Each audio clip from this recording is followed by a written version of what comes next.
it does. You know, every year it seems we have a couple triggers, and one of them is when the Super Bowl's over, it's time to go to work, and then the Fan Fest, and you know, this is a fun time for all the players. They enjoy it. You know, we have something really special here, and this gives us a chance to spend some time with the fans and thank them and the front office, and when this is over, they know it's time to get after it, and you know, it's going to be a new race. Things have changed. We've made a couple changes. Teams in our division have made a couple changes. So every year is a challenge, and we look forward to it. It's just something special about getting to spring training, seeing all the guys, and getting back on the field. How you felt about the offseason, the moves you have made, the moves you haven't made, not landing one of the big free agent frontline pitchers? Well, I like where we're at. You know, we lost a good player in Sandoval, but we picked up a really good player. Casey's going to help us. Very good third baseman, good hitter. So that's going to soften the blow of losing Pablo.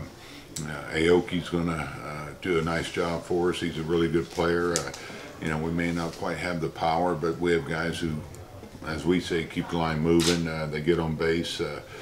So it's going to be a little different offense. So I like the moves that Brian has made, and our pitching. I like where we're at. We have depth. You know, we have, 7 starters, so it gives us coverage, and you know, they're all ready to go. Matt Cain, we're getting good news on him, where he's at. So, you know, hey, the bullpen's intact, and now it's up to us to go out there and stay hungry and get after it. When you keep winning these World Series titles, does the pressure keep mounting to do it again? I mean, how did spring training change for you now that you've been doing this for so long?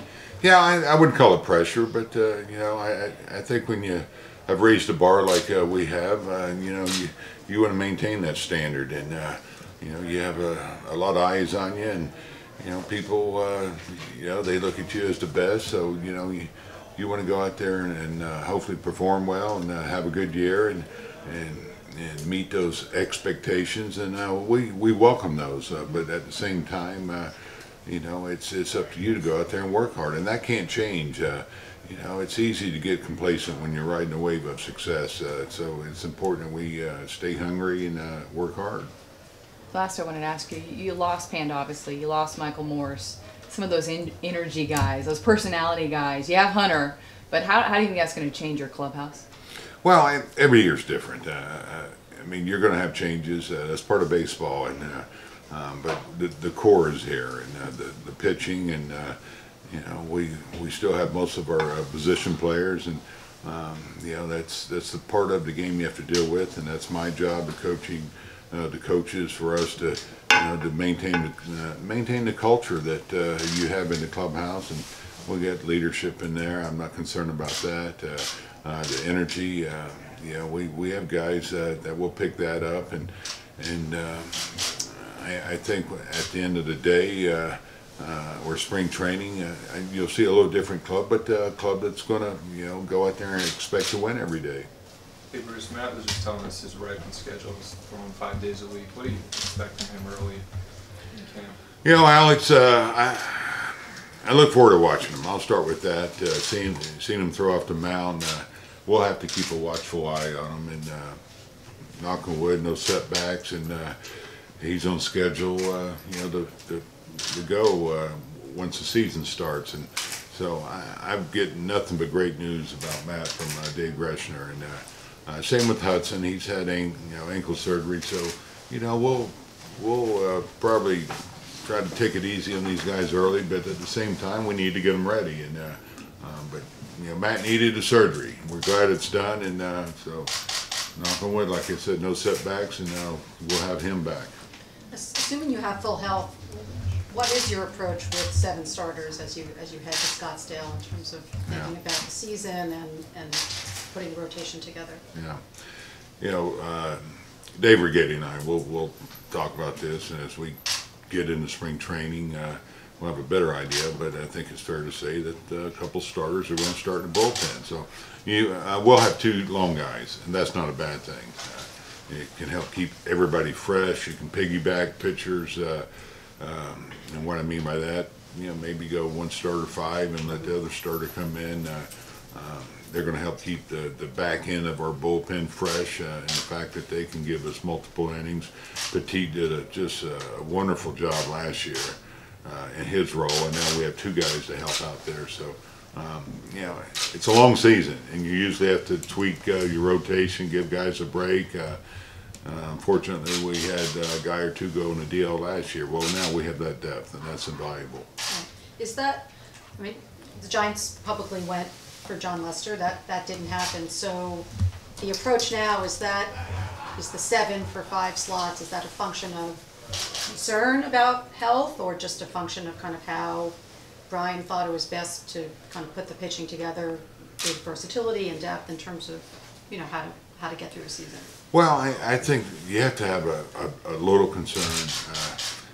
We do have a guy coming off elbow surgery, an ankle surgery.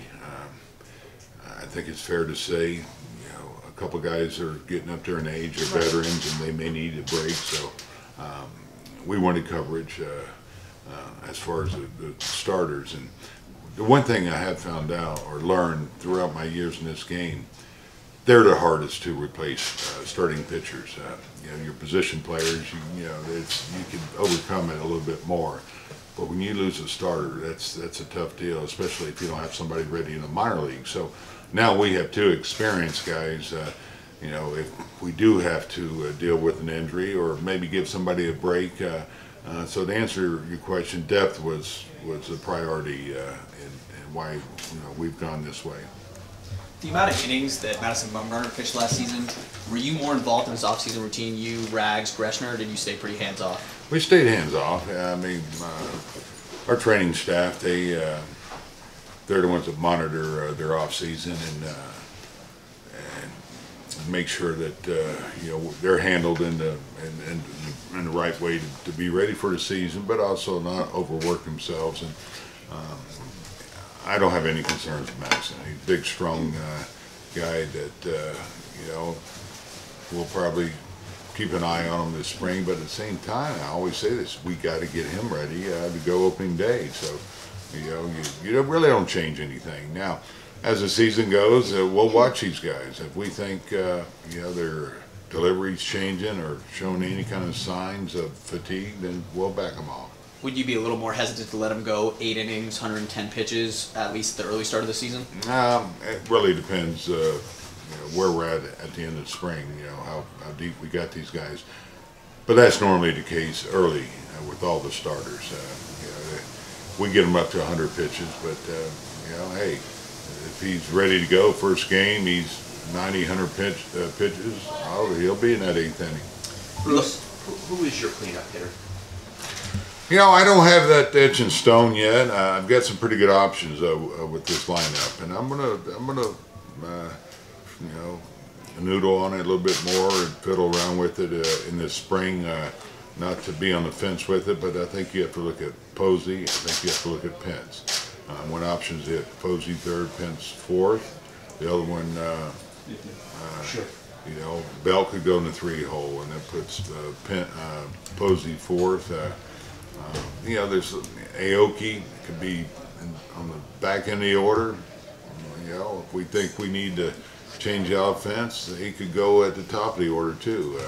So it's a flexible lineup, but I think you can look at 3 guys, mainly Posey and Pence, but Belt's an option. McGee backed up hit behind Stanton last year to protect him. So. Does it concern you that you potentially have lost some home runs in that lineup? I can't say it concerns me because of the type of players that we got. We got a different type of lineup. We have more speed. We have guys, as I said, keep the line moving. Different ways to score runs. You can do it with the power, or you can get guys on base and do some little things. And Aoki's going to allow us to do that. I think you look at Casey's numbers; they're pretty impressive. And he's a guy that gets on base. He's a clutch hitter. When you lose power, hopefully you add some speed, and we've done that with Aoki.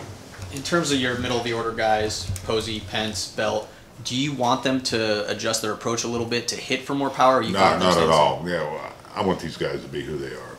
You can't. It's hard enough to hit major league pitching, and so for to ask them, hey, we want you to try to hit more home runs. No, we'll have power. I think you look at Belt. He'll be healthy coming into the year. Posey, Pence. I think. McGee is, last year they hit a lot of home runs, but, potentially he can, but no, that's the last thing I want these guys to, try to hit more home runs. Have you been given any direction from the commissioner's office about things they want you to try and do with the players and the pitchers in spring training in terms of pace of game, getting ready for, Yeah, we met in the winter meetings. We talked about things that possibly could be done, and so I'm sure we're going to meet again the early part of the spring. It's the usual things you talk about, the hitter getting up there, staying in the box, the pitcher picking up the tempo.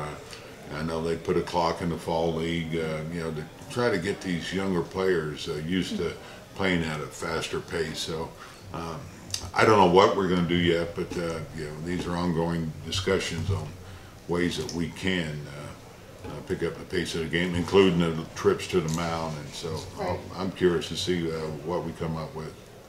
Do you have a sense that managers and general managers are going to have their fair say in it? Because at least from the commissioner's office, it seems like there's quite a big public push to talk about speeding up the game, because there's, I guess, some idea, whether it's borne out by research or not, that the pace is pushing away younger fans, or keeping away younger fans, or keeping away fans of all ages. But there's the intrinsic nature of the game. Yeah. So do you feel like it's a back and forth? Yeah, no. We're Brian Sabian and I were in the meetings this winter, so we're all involved, and hopefully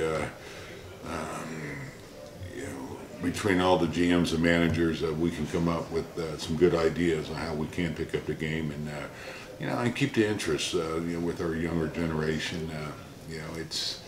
I think it needs to be done, and I think you'll see some forward thinking here on some things that we will do. Nothing's been written down yet, but I know there's been some pretty good ideas thrown around, and like I said, I'm curious to see what we do this spring. But as managers, we try to encourage our guys to pick up the pace, but there are times when the game's just too slow. I'm all for it. Right.